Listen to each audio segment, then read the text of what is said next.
Cry adalah pemimpin dari klan terkuat di dunia, Grieving Soul. Banyak yang kagum sama kebijaksanaan dan kekuatan dia. Tapi sebenarnya, dia tuh lemah banget, dan cuma pengen cari cara buat risin aja. Nah, di cerita ini, kita lihat Cry lagi berdiri antri di pertemuan klan pemburu harta karun. Dia kelihatan banget gak mau ada di sana, tapi gak punya pilihan lain. Pemburu harta karun di dunia ini tuh kayak selebriti, karena mereka menjelajahi tempat-tempat tersembunyi, nyari harta, dan bertarung lawan hantu-hantu, tanpa asuransi kesehatan pula. Meski berbahaya, janji akan ketenaran dan kekayaan bikin puluhan orang pengen jadi pemburu harta tiap tahunnya. Makanya, banyak yang gabung sama klan seperti First Steps, yang terkenal banget di ibu kota. Klan ini terdiri dari kelompok-kelompok yang saling bantu. Banyak yang pengen gabung karena, kecuali namamu Jinwoo, batasanmu bakal mentok kalau cuma jadi pemburu sendirian. Cry pengen cepet-cepet kelar dan gak mau banyak perhatian. Tiba-tiba ada cewek nyapa dia dari belakang sambil nanya, apakah dia mau gabung tim juga. Cry mencoba trik kuno dengan mengabaikannya sampai dia pergi. Tapi sebelum sadar, gadis itu udah berdiri di depannya dan ngenalin diri. Namanya Ruda, dia pemburu level 3, dan dia ulurin tangan buat salaman sama Cry. Tapi Cry malah gak mau salaman, cuma kasih tahu namanya doang. Ruda agak kecewa karena Cry gak mau salaman, tapi dia langsung move on dan ngobrol lebih lanjut. Dia bilang selama ini dia berburu sendirian, tapi baru-baru ini nemu tempat bernama White Wolf Den, dan dia nggak bisa tangani sendiri, jadi dia mau gabung ke tim. Tiba-tiba, cowok di depan mereka berbalik, terus ngomong ke Ruda, kalau dia nggak seharusnya mencoba tempat berbahaya kayak White Wolf Den, padahal dia baru level 3. Dia senyum sinis dan bilang, Ruda itu amatir, karena meskipun udah level 3, dia masih dianggap pemula dibanding pemburu pro lainnya. Pas debat makin panas, Ruda jadi marah banget. Dan kayak bener-bener nyesel nggak diam di rumah aja, biar nggak terlibat sama drama ini. Ruda keluarin pisaunya dan mau nyerang cowok itu. Tapi sebelum sempat ngapa-ngapain, ada penjaga yang datang dan ingetin Ruda kalau ini bukan jalanan London. Jadi kalau dia terus kayak gitu, dia bakal dilarang datang ke pertemuan klan. Ruda sadar kalau tadi dia sempat hilang kendali. Jadi dia simpan lagi pisaunya dan minta maaf atas keributan barusan. Sementara itu, Cry pura-pura sibuk biar kelihatan nggak terlibat. Gak lama kemudian, Cry masuk ke pertemuan klan, dan Ruda masih nempel sama dia, karena dia cuma kenal Cry di sini. Ruda kagum banget sama para pemburu kuat di sana, dan merasa sedikit kewalahan karena belum pernah ke tempat seperti ini sebelumnya. Dia nanya ke Cry, apakah dia pernah ke sini sebelumnya, dan Cry bilang, ini kali kelimanya. Ruda mikir mungkin Cry nggak terlalu jago jadi pemburu, kalau harus sering balik ke pertemuan rekrutmen ini. Di kalangan pemburu, bakat adalah segalanya. Jadi bahkan orang yang tadinya nggak dikenal, bisa jadi terkenal dan naik peringkat. Ruda lihat sekelompok orang dengan pakaian mencolok di seberang ruangan. Terus dia tanya ke Cry tentang mereka. Cry bilang kalau kelompok itu namanya Ark Brave. Dan dari semua tim yang merekrut hari ini, mereka jelas yang terkuat. Sebagai tim, mereka pernah menyelesaikan tempat harta level 7, dengan cuma 6 anggota, jadi mereka sangat dihormati. Dan kalau kamu diincar pemimpinnya, Ark Rodin, meskipun dia cukup pilih-pilih sama kriteria. Ruda penasaran pengen tahu lebih banyak, jadi dia tanya tentang meja kosong di pojok ruangan. Tapi sebelum Cry sempat jawab, cowok tadi datang dan bilang, dia yang bakal jelasin. Ruda sebenarnya nggak pengen denger dari dia setelah bertengkar di luar tadi. Tapi Craig tetap aja ngejelasin dan bilang, kalau meja itu punya tim yang mendirikan klan ini, yaitu Grievers. Tim ini adalah kelompok anak muda berbakat yang datang ke ibu kota beberapa tahun lalu dan dikenal sebagai Grieving Souls. Tapi yang orang lain nggak tahu adalah tim legendaris ini sebenarnya terdiri dari teman-teman masa kecilnya Cry. Katanya, ada rumor yang beredar kalau tim Grieving Souls bakal merekrut hari ini, tapi karena tempatnya kosong, Craig ngeyakinin kalau rumor itu gak benar. Pas itu juga, ada anak yang datang ke sini buat daftar di tim Grieving Souls. Sadar kalau mereka belum datang, dia jadi kesal banget karena dia yakin bakal jadi pemburu terkuat di dunia suatu hari nanti. Jadi satu-satunya tim yang layak dia masukin adalah Grieving Souls. Craig sebenarnya merasa si anak itu lucu.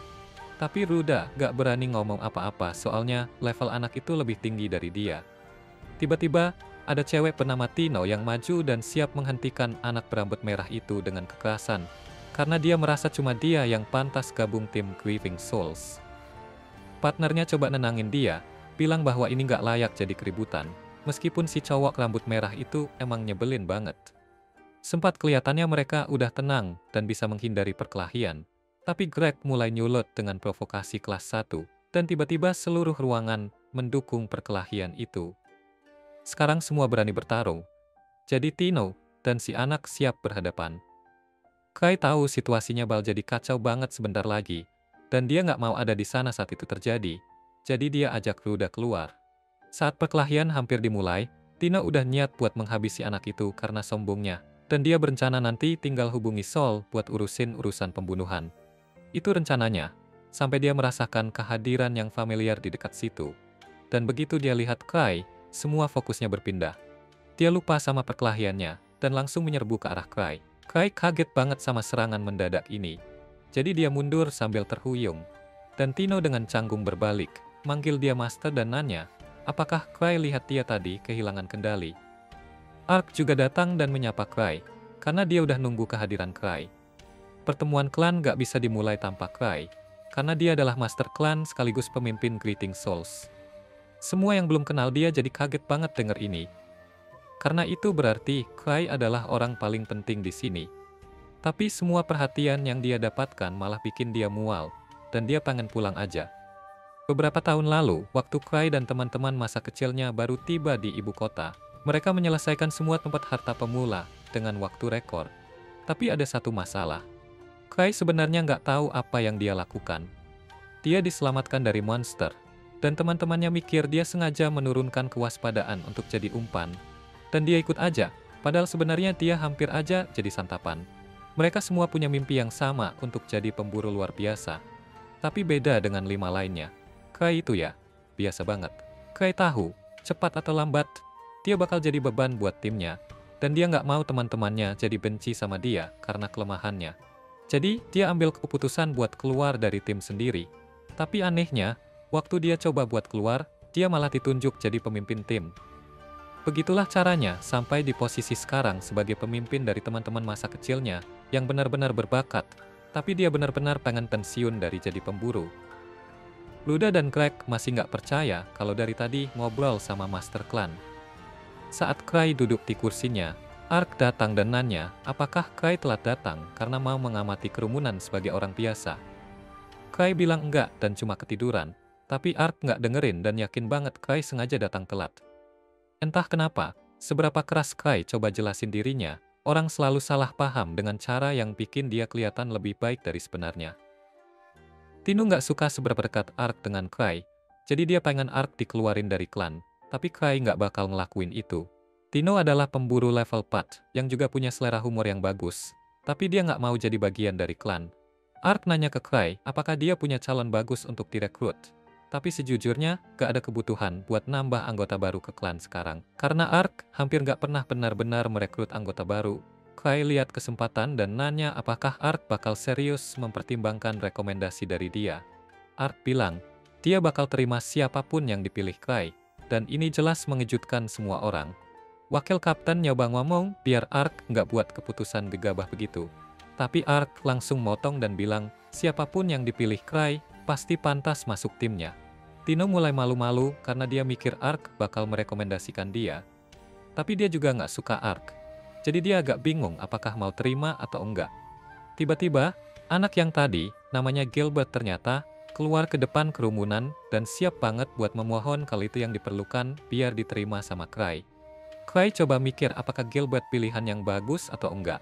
Tapi cepat nyerah, karena dia emang jelek banget dalam menilai karakter orang. Dia nggak tahu cara ngebedain apakah seseorang bakal kuat di masa depan. Jadi dia putusin biar untung-untungan aja. Dia bilang ke Gilbert kalau dia mau rekomendasiin dia. Tapi ada satu syarat sebelum itu. Sebagai pemburu, hal paling penting adalah memastikan kamu selalu menang. Kalau dia nggak cukup kuat, teman-teman timnya bisa bahaya. Makanya Kai pengen dia nunjukin kalau dia bisa selalu menang. Dari awal jadi pemburu, Kai belum pernah kalah. Tapi itu juga karena dia belum pernah beneran bertarung.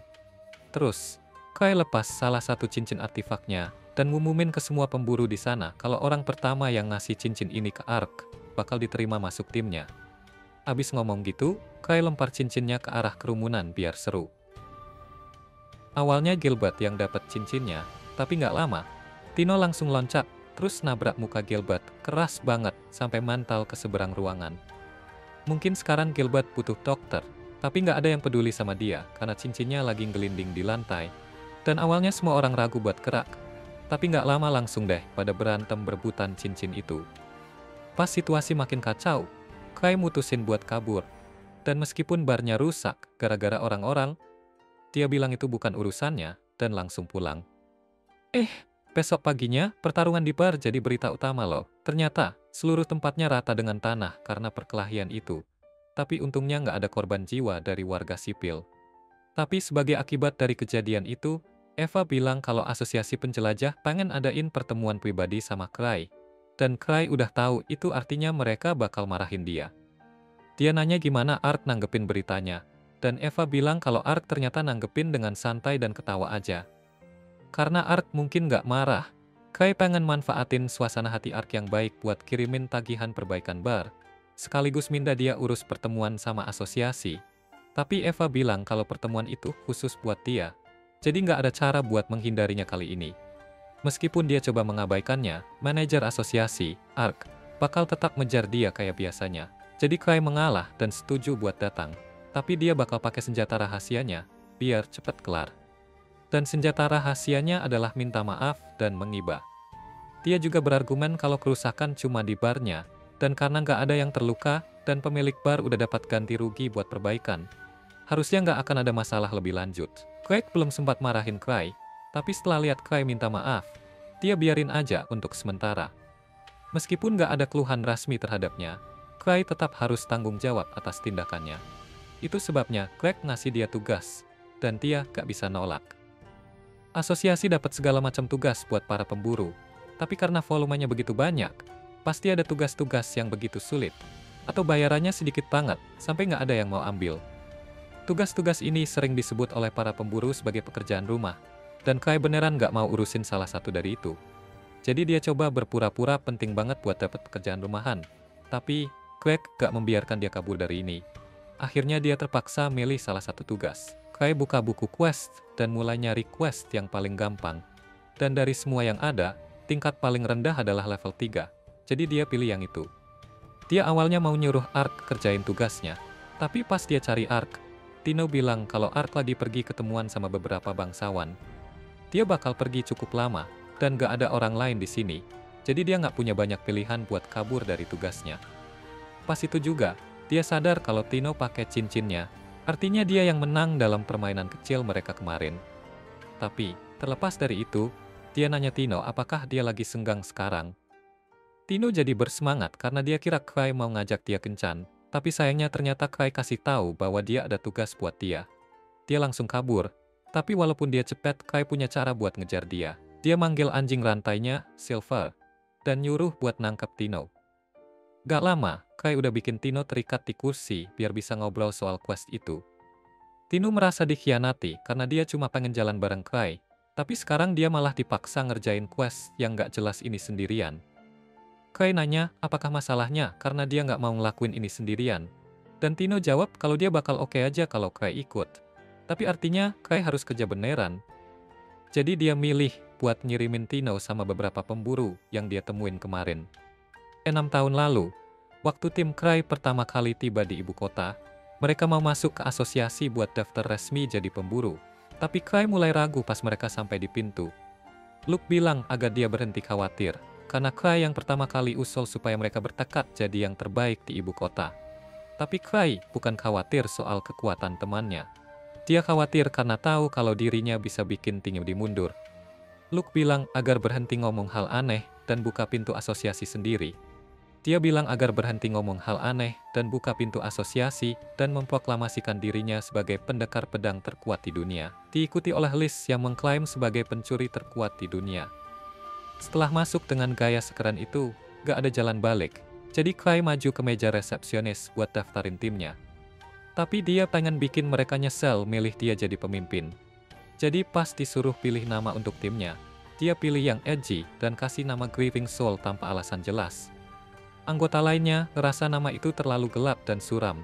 Tapi pas Cray coba pakai alasan buat mundur dari posisi pemimpin, dengan alasan pilih nama yang buruk, mereka semua berubah pikiran, dan bilang suka nama itu. Balik ke masa sekarang, Cray panggil pertemuan sama semua orang yang dia mau bagi kerjaannya, dan Craig masih nggak percaya kalau Cray beneran adalah Master Guild dari Grievous. Meskipun susah dipercaya, Cray konfirmasi posisinya. Artinya dia juga yang terkenal dengan nama Thousand Tricks, yang semua orang dengar.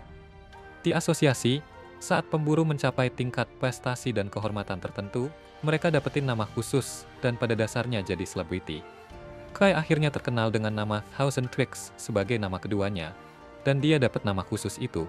Tapi Gilbert nggak percaya kalau Cray bilang yang sebenarnya, karena Thousand Tricks seharusnya orang terkuat di ibu kota. Dan Cray kelihatannya nggak pernah latihan sekalipun.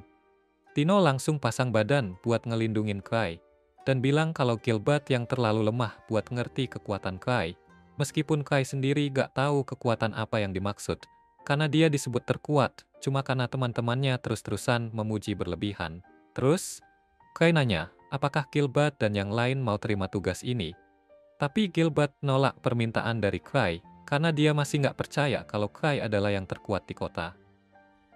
Craig coba nyegah Gilbert buat ngomong lebih lanjut, karena siapa tahu apa yang terjadi kalau orang terkuat di ibu kota marah. Tapi Gilbert nggak peduli, dan malah masukin jarinya ke hidung Greg. Karena kelihatannya, Gilbert nggak mau ikutan, Cray langsung nyerah buat ngebujuk dia, dan lanjut ke Greg. Greg senang banget nerima tugas dari Cray, jadi tinggal Ruda yang belum jawab. Karena quest ini bakal disarang serigala, Cray pikir ini cocok banget buat Ruda, yang dari awal juga pengen menyelesaikan tempat itu. Ruda nggak terlalu senang sama pilihan teman setimnya, tapi dia bilang bakal ikut aja. Cray senang dengar itu, jadi dia bilang ke Tino kalau butuh bantuan lebih. Dia bisa minta orang lain dari klan buat temenin. Tino mohon ke Cray buat ikut tim juga, tapi dia langsung nolak. Karena urusan timnya Tino udah kelar, Cray berbalik buat pergi. Tapi Gilbert nggak suka kalau Cray ngelirin dia, jadi dia putusin buat tantang Cray duel. Dan kalau kalah, dia bakal gabung tim. Cray paling males kalau ada yang nantangin dia, jadi dia bikin solusi sederhana dan setuju buat duel. Tapi dengan syarat Tino yang bakal bertarung menggantikannya. Tino oke-oke aja dengan pengaturan itu, karena dia benar-benar kesal sama Gilbert yang berani-beraninya menghina dan mempertanyakan masternya. Tapi dia juga pakai kesempatan ini buat nunjukin seberapa lenturnya dia dengan sudut kamera yang mantap. Gilbert mungkin kemarin dihajar Tino, tapi dia bilang itu karena dia nggak siap. Dan dia nggak bakal kalah kedua kalinya. Dan begitu dia ngalahin Tino, dia bakal ngincar Cray selanjutnya. Cray mulai terganggu, dan gak ada niat buat bertarung lagi. Tapi karena Gilbert kelihatannya pede banget, Cray kasih tahu dia kalau Tino itu level 4, sama kayak dia. Tino nambahin dengan bilang gak mungkin dia bakal kalah dari orang kayak Gilbert, dan buat nunjukin dominasinya, dia jatuhin senjatanya ke tanah. Ruda dan Craig mulai khawatir karena meskipun Tino lebih kuat, bertarung tanpa senjata bisa bikin dia kesulitan. Dalam keadaan normal, Tino bakal menang, karena meski level mereka sama, Tino dapetin semua levelnya dari misi solo, dan dia punya banyak pengalaman bertarung lawan manusia, jadi dia seharusnya bisa menang meskipun tanpa senjata. Tapi Gilbert punya pedang api pervatorial, yang bisa bikin dia unggul kalau digunakan dengan benar. Atau setidaknya, itu bisa terjadi kalau dia nggak ikut-ikutan buang pedangnya, dan memutuskan buat bertarung tangan kosong juga. Itu jelas langkah bodoh, tapi Gilbert nggak mau diremehkan. Jadi, dia mau bertarung dengan syarat yang sama dengan Tino. Tino sekarang yakin kalau dia bisa menang, jadi dia bilang mau pergi makan es krim bareng Cray setelah dia ngalahin Gilbert. Dan pas pertandingan mulai, dia langsung menyerbu dan ngincar mukanya Gilbert. Dia berhasil menghindari serangan pertama, tapi tetap kena tendangan di wajah yang bikin dia terbang lagi kayak kemarin. Kayaknya sih pertarungannya udah selesai, tapi kredit buat Gilbert, dia bangkit lagi dan maju terus buat lanjut bertarung. Dia sebenarnya nggak bisa ngapa-ngapain banyak dan langsung kena cekikan, tapi setidaknya dia punya semangat. Meski harus usaha keras, akhirnya Gilbert bisa lepas dari cekikan Tino. Tapi dia langsung kena pukulan di belakang kepala dan jatuh ke tanah. Kali ini dia udah pasti nggak bisa bangkit lagi. Jadi Tino mulai merayakan dan berterima kasih sama Cray karena bikin dia jadi kuat meskipun Cray sebenarnya nggak pernah ngelatihnya. Craig dan Ruda cuma bisa melongo karena kagum sama kekuatan Tino, dan Gilbert gak bisa menerima kenyataan kalau ada orang yang lebih kuat dari dia. Sejak pertama kali dia pegang pedang, Gilbert tahu dia ditakdirkan jadi pemburu. Sambil berlatih, dia dengan mudah melampaui level keterampilan pendekar pedang profesional. Dan waktu usianya udah cukup buat daftar jadi pemburu, dia datang ke kastil dan jadi pendekar. Namun, lama-lama dia makin tua buat ngerti yang mustahil. Si Gilbert meninggalkan kastil, tumbuh dewasa buat tahu yang mustahil, dan membentuk tim kecil buat mulai membersihkan tempat harta. Sampai sekarang, dia belum pernah merasakan kekalahan. Tapi meskipun dia nggak suka sama Gilbert, Tino bisa menghargai kalau Gilbert adalah pendekar pedang yang kuat. Jadi dia dorong Gilbert buat ambil pedangnya lagi kalau mau lanjut bertarung. Gilbert nolak karena harga dirinya, dan Tino kecewa karena harga diri yang bodoh kayak gitu cuma bakal bikin kamu mati. Meski Gilbert benci ngakuinya, Tino benar.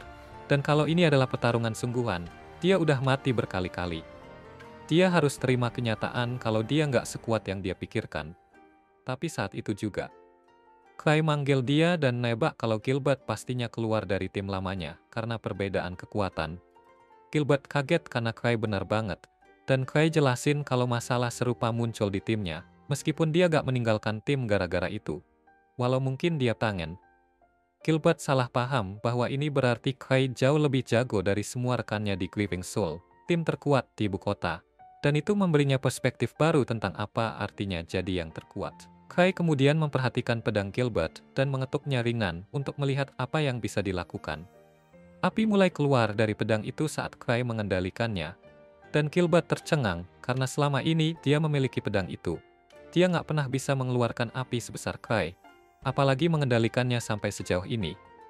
Dan Clay bahkan nggak perlu pegang gagangnya untuk melakukannya. Di dunia ini, mana material adalah zat inti. Dan meskipun ada di mana-mana, nggak bisa dilihat dengan mata telanjang. Namun, di dalam tempat harta, mana material terkondensasi jadi berbagai bentuk fisik, meskipun masih banyak segi yang belum dipahami. White Wolf's Den adalah salah satu tempat harta ini, dan katanya serigala-serigala hantu berlumuran darah muncul di sana. Jadi Kai senang udah ngirimin orang lain dan gak perlu turun ke sana sendiri. Eva nanya apakah Kai yakin itu ide bagus untuk mengirim pemburu yang kurang berpengalaman ke Wolf's Den. Tapi dia percaya harusnya nggak masalah karena sarannya cuma level 3 dan mereka cukup terampil. Dia juga ingin berterima kasih kepada Eva atas informasi yang dia berikan tentang Gilbert. Karena itu sangat membantu. Benar-benar lucu lihat reaksinya saat Clay asal tebak banyak tentang masa lalunya. Eva senang bisa membantu, tapi dia juga dengar cara Clay pakai benda pusaka Gilbert dengan mudah gitu. Jadi dia pengen tahu gimana caranya. Clay jelasin kalau pusaka itu sebenarnya cukup sederhana. Jenis yang langsung bisa Clay kendalikan. Bahkan Gilbert yang belum banyak pengalaman udah bisa pakai tanpa banyak latihan. Jadi Clay nggak kira kalau yang dia lakuin itu menarik banget. Tapi tetap aja, gak ada yang Clay suka lebih dari mengoleksi benda pusaka. Jadi dia serius mempertimbangkan buat minta Gilbert jual pedangnya.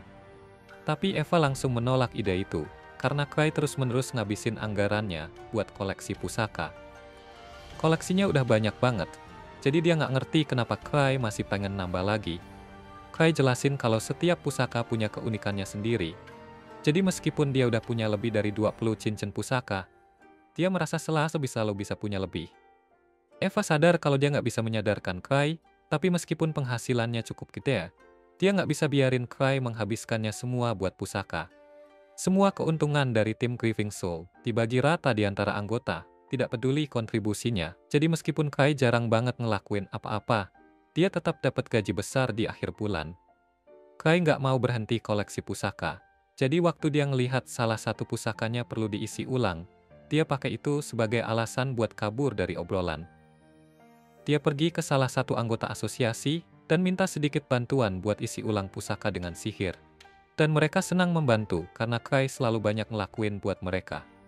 Sementara pusaka Clay diisi ulang, orang itu cerita tentang hantu liar yang muncul di jalan utara dan menghancurkan karavan.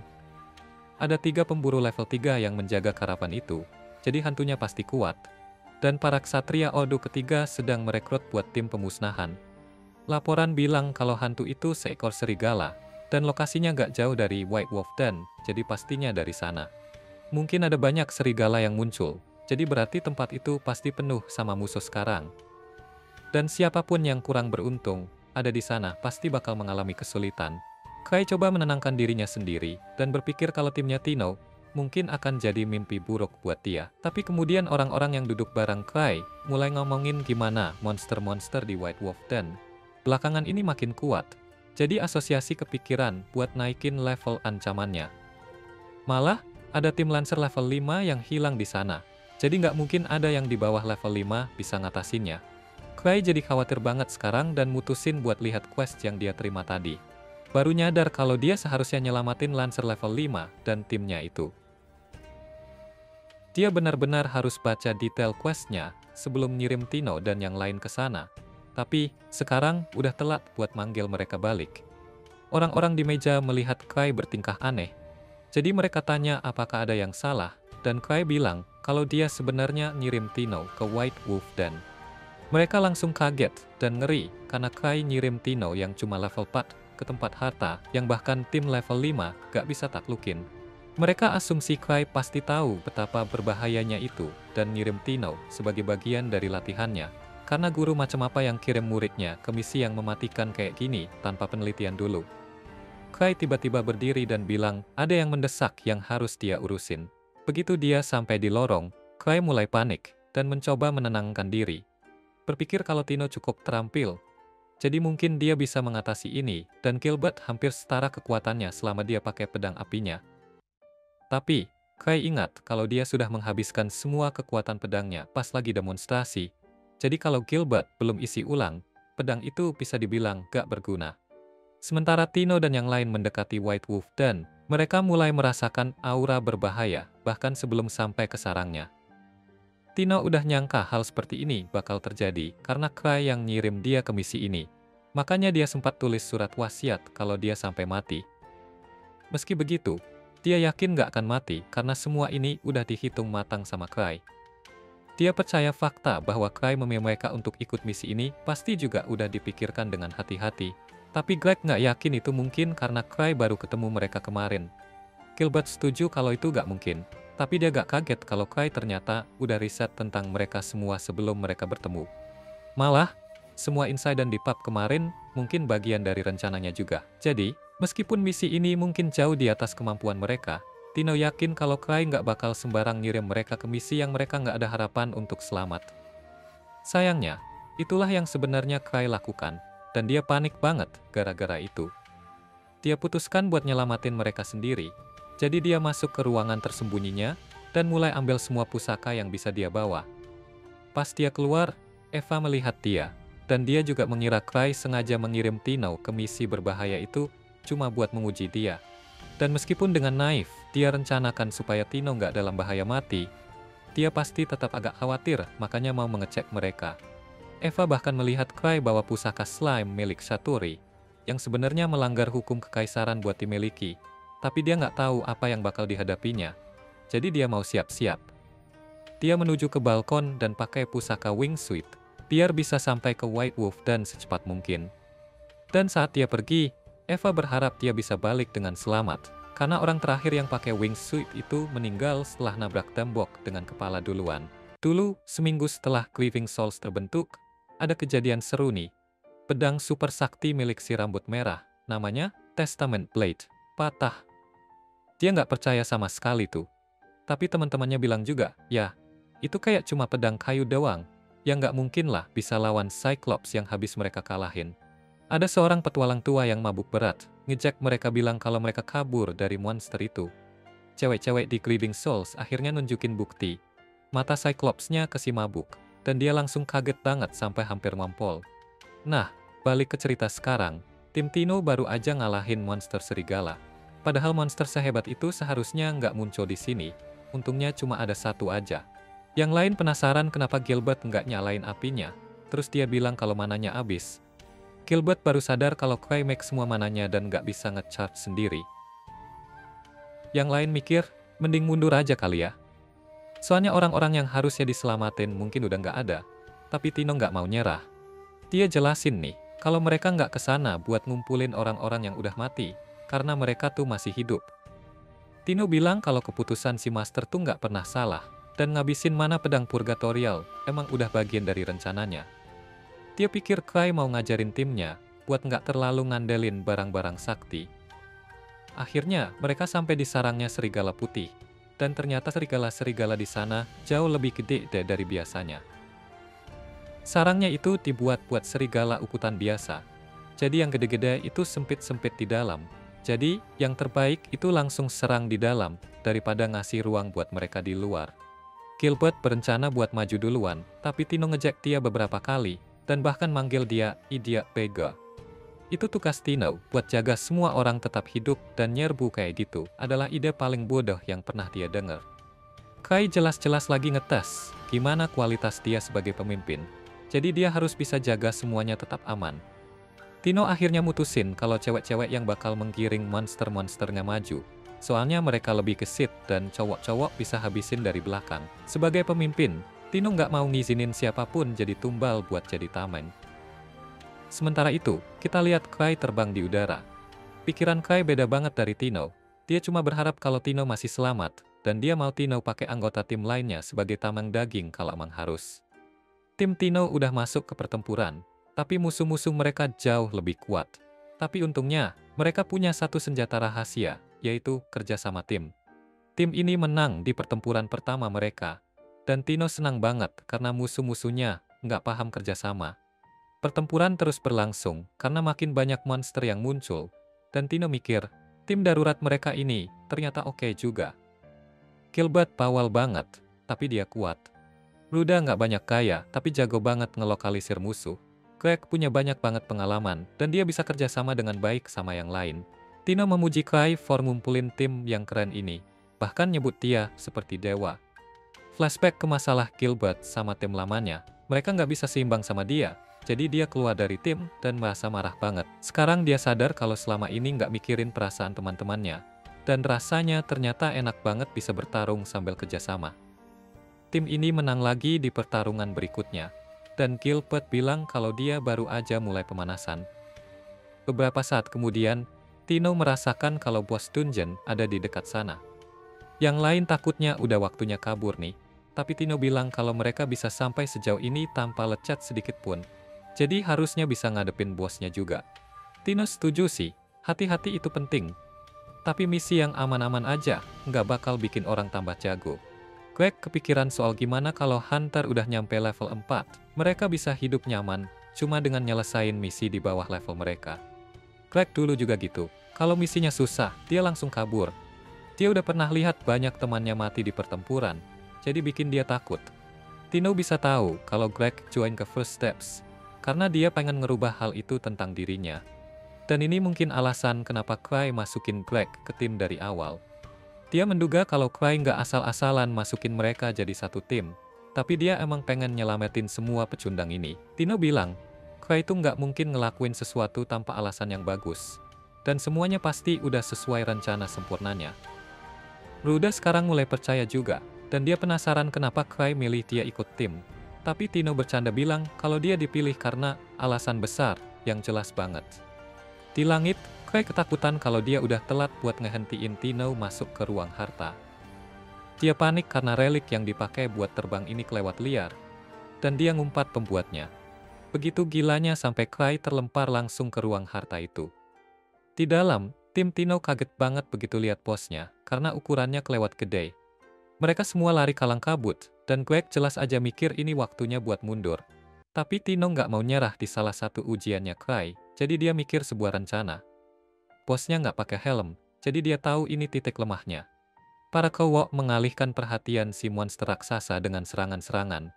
Dan Ruda kagum banget lihat Tino yang nggak pernah kelihatan takut. Craig sempat ada di posisi yang berbahaya ketika pedangnya hancur. Tapi untungnya, Ruda berhasil nyelamatin dia tepat waktu. Tino nunjukin kebolehannya yang luar biasa saat menutup jarak dengan monster yang marah dan menusuknya tepat di leher. Tim Tino menang, dan dia pakai ramuan buat ngobatin kakinya yang terluka. Timnya udah senang banget karena tinggal nyelamatin orang-orang aja. Tino kasih Craig pedang buat sementara, tapi dia harus cepat-cepat menghindar dan nyerang. Tiba-tiba semua pada shock ketika lebih banyak bos muncul, dan mereka takut nggak bakal bisa ngalahin semuanya. Bahkan Tino ngerasa Craig kelewatan sama ujiannya, dan dia mutusin buat kabur ke lorong terdekat, biar bos-bos itu nggak bisa nyerang mereka. Sayangnya jalannya kehalang, jadi para cowok mutusin gak ada pilihan lain, selain jadi umpan, supaya para cewek bisa kabur. Para cowok bilang ke cewek-cewek buat nggak terlalu mikirin ini, karena ini lebih baik daripada semua mati. Tino penasaran kenapa mereka pada takut. Kenapa Kai bisa menempatkan mereka di posisi ini, dan dia kaget ketika nyadar sesuatu tentang cincin milik Kai. Tino ngingetin yang lain kalau mereka nggak akan ngorbanin siapapun, dan mereka cuma perlu bidik bagian mata bosnya. Dia lagi-lagi ngatur semua buat ngedistraksi salah satu monster, dan Ruda berhasil bikin monster itu merem.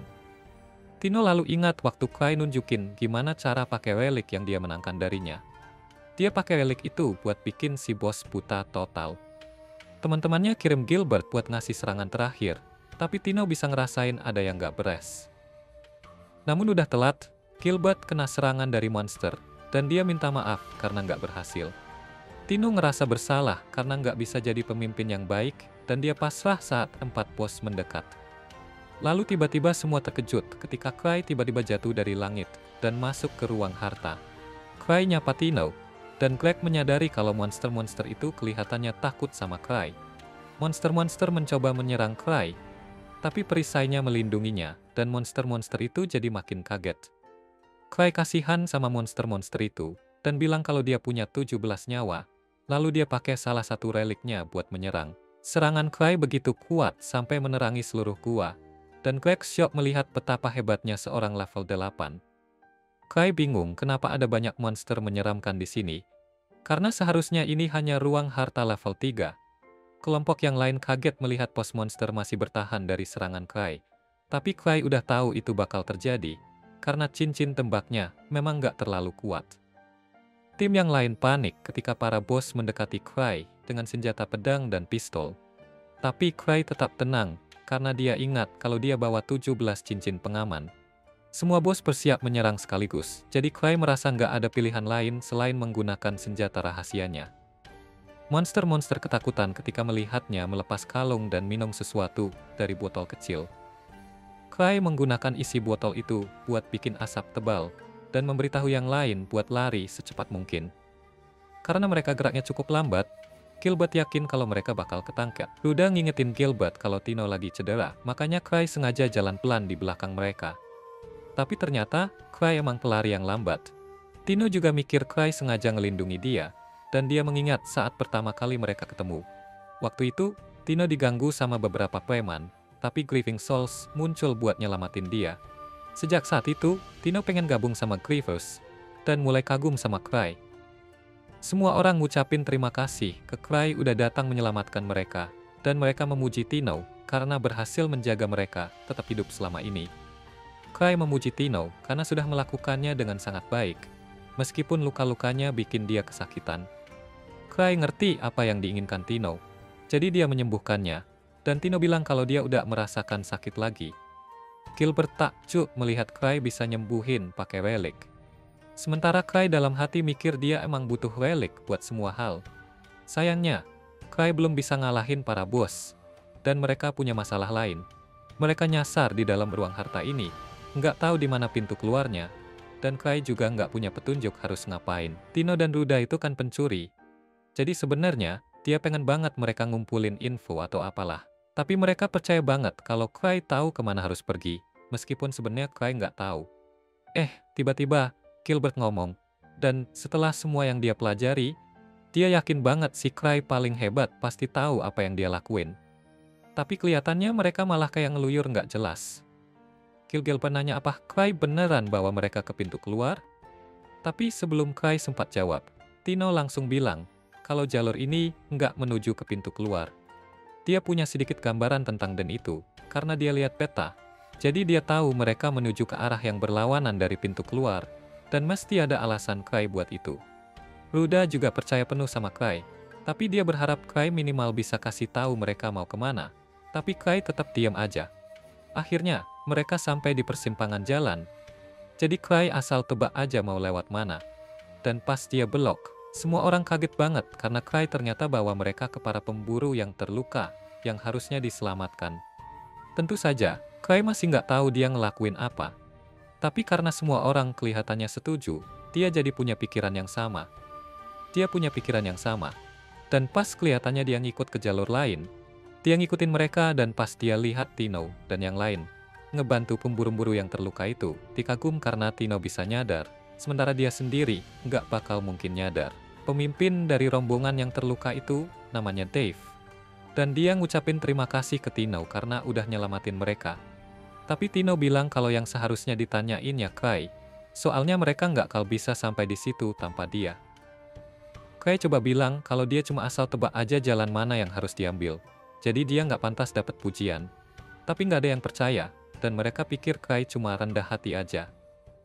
Sementara itu, Ruda udah ngasih ramuan ke para pemburu yang terluka buat bantu mereka pulih.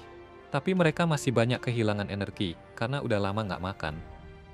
Terus tiba-tiba, Kai dapat ide solusi yang pas banget, karena kebetulan dia bawa tas ajaib. Di dalamnya ada coklat hampir tak terbatas. Tapi sayang di tas itu cuma bisa nyimpen coklat. Jadi di luar situasi kali ini, tasnya nggak terlalu berguna. Kai bilang ke Dave kalau dia senang Dave baik-baik saja. Karena pada awalnya, pas dia dengar kalau ada tim level 5 yang hilang di dungeon ini, dia khawatir banget ada sesuatu yang buruk terjadi sama mereka. Dave cerita kalau mereka baru aja berhasil bertahan hidup, dan Gilbert keheranan karena menurut dia, walaupun serigalanya kuat, nggak mungkin tim level 5 bakal kalah sama monster level itu. Tapi ternyata, Dave bukan ngomongin soal serigala, melainkan tentang sesosok hantu kecil yang ditutupin tulang, yang sendirian berhasil menghancurkan tim mereka. Apapun makhluk itu, dia adalah wujud murni dari dendam. Dia punya kontrol penuh atas ruang harta ini, jadi kemungkinan besar itulah kutukan bulan perak yang ada di dalam ruang harta ini. Dia mewakili dendam dan kebencian dari semua monster yang dibunuh. Dan karena kekuatan ruang harta, dia jadi makin kuat, sampai akhirnya jadi monster yang luar biasa. Dave dan timnya sebetulnya top banget dalam hal kekuatan. Tapi mereka semua nggak bisa ngelawan monster ini, sampai-sampai Dave bilang monster itu selevel sama orang hebat di Grieving Souls, yaitu Thousand Swords. Thousand Swords dikenal sebagai pendekar pedang terkuat di ibu kota, karena dia udah pelajarin semua teknik pedang ortodoks, dan lalu menggunakan teknik-teknik itu buat belajar lebih banyak lagi. Dia itu anak ajaib yang skillnya luar biasa banget. Bisa ngalahin musuh berpuluh-puluh cuma pakai pedang kayu. Luke itu nggak bisa dianggap antang, jadi Kai merasa berlebihan kalau dibilang hantu kecil itu sekuat Luke. Soalnya, kalau emang hantu itu beneran ada, Luke pasti udah buru dia dari dulu. Tapi mengingat hantu itu berhasil ngancurin tim level 5, Kai ngerasa Tino dan timnya nggak bakal bisa menang lawan hantu itu. Makanya dia nyesel banget kenapa nggak kasih tugas ini ke Ark aja, biar dia nggak perlu ngurusin semua ini. Dave lanjut cerita kalau monster itu kayak main-main sama nyawa mereka, jadi nggak langsung membunuh mereka di pertarungan terakhir. Tapi kalau ketemu lagi, pasti bakal habisin mereka semua. Ruda terus nanya ke Kai apa yang harus mereka lakukan. Tapi Kai dalam hati udah panik banget, soalnya dia nggak siap mental buat ngadepin ini. Dia sempat bengong sebentar sebelum dapat ide dan bilang ke Ruda kalau mereka harus prioritaskan keselamatan yang terluka dulu. Jadi mereka harus keluar dari ruang harta sebelum ngelakuin apapun. Selain itu, karena ini awalnya misi Tino, dia kasih tahu Tino kalau mulai sekarang dia yang pimpin. Tino ngerasa nggak pantas jadi pemimpin, pas ada orang sehebat Kai di situ. Tapi Kai maksa dia buat mimpin karena dia sendiri nggak mau ngelakuinnya. Akhirnya Tino setuju buat jadi pemimpin lagi. Dan dia sependapat sama Kai soal kabur dari ruang harta ini, jadi dia bakal mimpin semua orang kembali ke pintu keluar. Harusnya sekarang bisa lebih cepat, soalnya kaki Tino udah sembuh total berkat Kai. Tapi Kai ingetin dia buat tetap ingat kalau ada orang-orang yang luka. Jadi jangan lari terlalu cepat, biar yang lain bisa ngikutin. Ini lebih buat dia sendiri sih, soalnya dia pasti nggak bakal bisa ngejar kecepatan penuh Tino ketika dia sendiri kurang fit. Setelah nyusurin ruang harta selama beberapa waktu, Tino bilang ke semua orang kalau mereka udah dekat pintu keluar. Dan sejauh ini, mereka beruntung belum ketemu hantu mematikan itu. Tapi kalau beneran ketemu, Dave janji bakal jadi tameng buat ngasih waktu yang lain buat kabur. Tino yakinin dia kalau itu nggak perlu. Karena selama Kai ada di antara mereka, dia yakin semua orang bakal keluar dengan selamat. Namun, Kai sendiri nggak yakin kalau semua orang bakal bisa keluar dengan selamat. Faktanya, dia serius mikirin buat bawa Tino kabur ninggalin yang lain kalau monster itu beneran muncul. Tapi untuk sekarang, dia mencoba tetap optimis. Dia masih punya 5 cincin pengaman, jadi setidaknya dia bisa bertahan sebentar kalau emang harus bertaruh. Tapi dia nggak punya relik berguna lainnya. Cincin tembak nggak berfungsi, dan dia menjatuhkan satu-satunya relik pedang yang dia punya pas lagi terbang ke sini. Jadi sebenarnya susah buat tetap optimis. Tiba-tiba, semua orang merasa ada sesuatu mendekati mereka. Jadi mereka semua langsung siap tempur, dan Cry berdiri di depan Tino buat jagain dia. Dia nggak punya relik serang, tapi dia siap menggunakan tubuhnya sebagai misil manusia, wingsuit, kalau udah benar-benar harus. Aura gua berubah, seiring hantu itu mulai mendekati mereka. Semua orang ketakutan, karena mereka udah bisa ngerasa kalau mereka nggak bakal bisa melawan makhluk itu. Tapi Tino ngelihat sesuatu yang bahkan lebih menakutkan muncul di belakang monsternya. Dan perasaan bakal ketiban sial datang melingkupi dia. Jadi dia mulai memohon ke Cry buat bantuin dia. Cry kelihatannya tahu siapa sosok kedua itu. Tapi dia lebih bingung daripada takut, karena dia nggak pernah dengar dia bawa senjata sebelumnya. Dia nggak mengerti kenapa dia bisa ada di sini. Tiba-tiba, sosok kedua itu melakukan flash step dan menendang si hantu hanya dengan sekali tendang. Dan setelah pertunjukan kekuatan itu, Cry yakin banget kalau itu Liz. Dia lalu mendekati Cry, dan untuk memastikan, dia tanya apakah nggak apa-apa, dia nendang monster itu ke dinding. Soalnya dia beneran nggak tahu apa yang lagi terjadi di sini. Cry bilang nggak usah khawatir, dan Liz senang dengarnya. Pas dia akhirnya sampai ke Cry, dia bilang kalau dia nemuin salah satu relik pedangnya di tanah pas menuju ke sini. Luda dan Craig langsung nyeh siapa Liz, tapi Dave belum pernah dengar tentang dia. Jadi Liz jadi marah karena nggak percaya ada pemburu yang nggak kenal tentang Creeping Souls. Dia udah ngerasa harinya buruk banget sebelum sampai ke sini. Soalnya dia lari jauh-jauh pulang, cuma buat ketemu Cry. Tapi lalu dia dengar kalau Cry udah pergi ke ruang harta ini. Pada awalnya, dia pikir Cry cuma khawatir berlebihan. Soalnya dia yakin Tino bisa ngatasin misinya sendirian. Jadi bisa dibayangin betapa kecewanya dia pas tahu kalau Tino ternyata nggak bisa ngasih ruang harta yang sepele ini sendirian. Gilbert berusaha ngebelah Tino dan bilang kalau dia nggak salah. Tapi Liz nggak mau dengar. Jadi dia nendang Gilbert ke dinding dan dia nyaris sekarat gara-gara tendangan itu. Sekarang, karena nggak ada lagi gangguan, dia balik lagi ngegas Tino karena jadi lemah banget setelah semua latihan yang udah dia jalani. Tino mulai memohon ampun, dan Cry merasa nggak enak liatnya. Karena Liz galak banget sama Tino. Sementara Liz masih teriak-teriak ke Tino, si hantu berhasil bangkit lagi dari tendangan yang tadi. Craig dan Ruda sibuk ngasih ramuan penyembuh ke Gilbert, biar dia nggak meninggal karena tendangan itu. Craig nggak mau Tino kena tendangan juga, jadi dia coba nenangin Liz, dan bilang kalau nggak seharusnya dia marah sama Tino. Tino datang ke sini buat nyelamatin beberapa pemburu, dan dia berhasil menyelesaikan misinya. Jadi nggak adil kalau disebut nggak kompeten setelah kerja bagus yang dia tunjukkan. Begitu Liz denger Cry ngomong gitu, semua amarahnya hilang seketika. Dan dia nanya ke Cry, apakah Tino beneran udah kerja dengan baik. Cry yakinin dia kalau Tino bener-bener bikin dia terkesan. Dan sekalian bahas soal orang yang bikin terkesan, Cry juga ngucapin selamat ke Liz, karena akhirnya belajar buat nahan diri waktu nyerang. Liz senang banget dapat pujian, walaupun dia masih agak bingung kenapa harus bikin beberapa serangannya lebih lemah. Tapi karena Cry terus-terusan maksa, dia akhirnya belajar buat nahan pukulannya. Cry senang Liz dengerin sarannya. Tapi mungkin dia masih perlu latihan lagi, soalnya Gilbert aja jadi kritis gara-gara peringatannya. Tino sekali lagi minta maaf soal semua masalah yang dia bikin. Tapi Liz sudah nggak marah soal itu lagi. Dia bilang kalau Tino punya bakat bagus. Ya, tapi harus kerja lebih keras buat nutup kekurangan tenaganya. Sekarang, hantunya udah gabung lagi sama salah satu bos serigala dan siap buat nyerang lagi. Tapi pas yang lain takut, Liz malah kesel, karena monster itu berani-beraninya pamer bawa senjata mesin seakan bakal ngelakuin sesuatu. Dia ambil maskernya, dan saat serigalanya mulai nembakin dia cuma berdiri aja karena pelurunya gerakannya terlalu lambat buat dia jadi ancaman.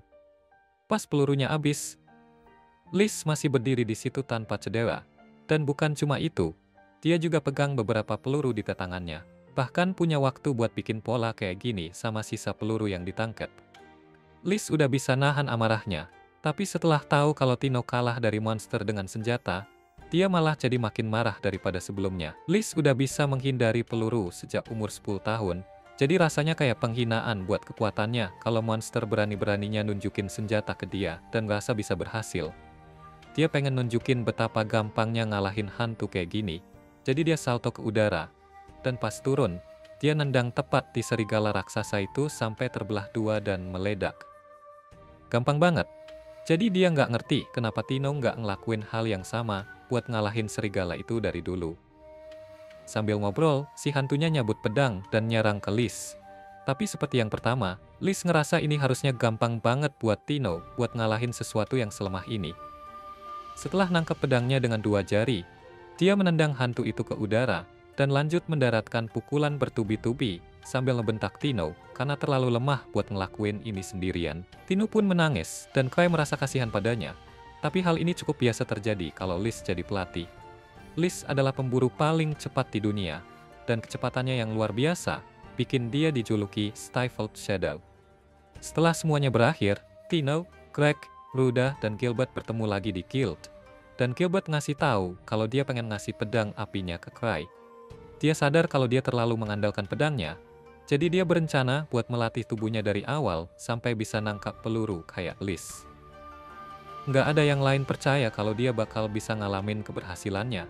Tapi kalau dia serius mau kayak Liz, Tino pikir dia harus tahu sesuatu tentang topeng yang mereka pakai. Semua orang mikir Cry sengaja melakukan ini buat melatih indera timnya. Tapi sebenarnya, pas Cry pesen topeng untuk Cliving Souls 6 tahun lalu, dia lupa buat minta lubang mata. Jadi semua anggota tim bertarung dalam keadaan buta. Balik lagi ke masa sekarang, kita lihat Cry lagi nyari slime-nya Citri, tapi nggak ketemu-ketemu. Jadi dia mutusin buat lupain aja. Terus Cry ingat kalau setahun yang lalu Citri Smart nitipin slime-nya sama dia, mikirnya bakal aman di tangan Cry. Kita tahu kalau level sertifikasi Citri itu 2, dan dia tuh alkemis yang agak eksentrik. Dia bagian dari institusi akademik di Kekaisaran, dan selain terkenal, dia juga otaknya tim Grievous. Dulu dia juga dijuluki alkemis paling luar biasa, dan punya panggilan Unfettered. Cry jelasin kalau hasil kebijaksanaan Citri sering banget bikin dia terjebak di situasi kayak gini, dan dia ingat kalau dia ngasih nama slime itu, Citri Slime. Dia juga keinget waktu mereka main sama slime pas masih kecil, dan dia mau coba keluarin si slime, tapi Citrinya hentikannya karena katanya itu lumayan bahaya, dan mungkin aja bisa ngancurin seluruh ibu kota kalau dilepasin. Cry mikirnya bukan lumayan lagi, tapi sangat berbahaya. Dan Citri minta dia harus ekstra hati-hati pas ngurusinnya. Dia setuju, dan di masa sekarang kita lihat dia masih nyari-nyari si slime, meskipun pengen lupain aja. Dia nggak bisa nemuin slime-nya di mana-mana. Jadi dia duduk di kasur buat mikirin masalah ini dengan tenang. Dia ingat waktu dia buka kapsu di sarang serigala putih. Di dalamnya nggak ada apa-apa, dan dia yakin banget udah ngunci itu di berangkas. Jadi nggak mungkin bisa keluar. Cry mikir mungkin ini cuma lelucon dari Citri. Dan dia coba ketawa-ketawa sendiri, tapi sebenarnya dia beneran nggak mau mikirin ini lagi. Kemudian, kita lihat sekelompok orang lagi bertarung lawan monster di sarang serigala putih. Dan mereka sadar kalau monsternya lebih kuat dari yang seharusnya. Cewek di antara mereka ngerasa ini nggak bakal jadi tugas yang gampang, dan cowoknya bilang mungkin iya, tapi penyelidikan ruang harta itu penting buat negara. Dia ingat kalau Thousand Tricks juga terlibat. Dan mereka mikir pasti ada sesuatu yang terjadi di sini. Sementara di markas Footprints, kita lihat Cry yang capek karena nggak bisa tidur nyenyak, dan dia ketemu sama Eva. Eva ngasih tahu kalau mereka dihubungi sama asosiasi soal sarang serigala putih, dan Cry nyuruh Eva tanya ke Tino, soalnya dia yang mimpin misi itu. Eva sebenarnya mau ngurus itu, tapi nggak bisa, soalnya Tino lagi sibuk latihan sama Liz. Dan Cry mengalihkan pembicaraan dengan nanya kalau ada semacam gerakan di ibu kota Kekaisaran. Eva bingung mikirin gerakan apa yang dimaksud, dan Cry bilang kalau itu bagus kalau emang nggak ada apa-apa. Eva bilang dia bakal ngecek, mikir kalau Cry mungkin sedang kasih kode sesuatu, tapi Cry bilang nggak perlu, mungkin itu cuma imajinasinya aja. Dia bilang bakal ngecek Tino dulu. Dan Eva ngasih tahu dia kalau Tino lagi latihan di lantai bawah tanah kedua. Cry pun pergi. Dan Eva mikir kalau Cry mungkin emang kode soal sesuatu dari komentarnya tadi. Dia bilang, Cry udah bisa berkali-kali meramal bencana alam kayak gempa bumi dan keanehan di ruang harta. Dan dia penasaran apa yang mungkin terjadi di ibu kota. Nggak tahu kalau mungkin Cry bisa meramal bencana itu karena dia terlibat dalam menciptakannya. Kemudian kita lihat Cry di lantai bawah tanah kedua, dan dia lihat sekelompok pemburu berkumpul di luar ruang latihan, nunggu giliran mereka. Salah satunya bernama Sven Angga, seorang pemburu level 6, minta Cry buat menghentikan Liz, karena mereka nggak bisa pakai arena latihan gara-gara dia. Cry bilang kalau berburu monster bukan urusannya, tapi Sven bilang dia satu-satunya yang bisa menghentikan Liz sekarang, karena Ansem dan Lucia lagi nggak ada. Dia heran kenapa Liz bisa balik sendiri, dan Cry bilang kalau dia udah nonaktifin semua jebakan dan sampai ke ruang bos, tapi akhirnya bosan dan balik. Sven nggak percaya kalau Liz bisa bosan di ruang harta level 8, dan dia penasaran segimana kuat mentalnya Grievous ini.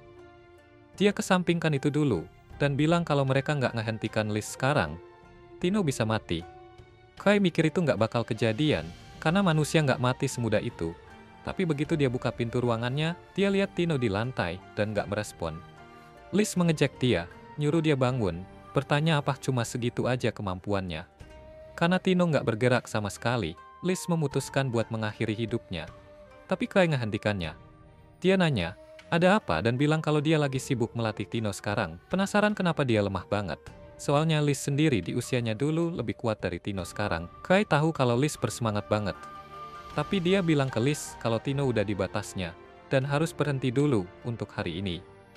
Liz dengan senang hati setuju. Tapi tiba-tiba Tino menarik kaki Liz dari belakang, dan bilang kalau dia masih bisa lanjut, bertekad buat tampil baik di depan Cry. Liz lalu bilang ke Cry kalau dia luar biasa bisa nyemangatin Tino buat bergerak kayak gitu, dan mereka berdua lanjut latihan lagi.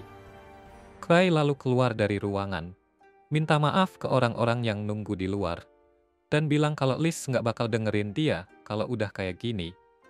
Sven bilang nggak ada yang bisa dilakukan, dan dia berpikir kalau Cry pasti kasih latihan keras ke Tino, ngelihat gimana dia nyemangatin Tino buat bangun.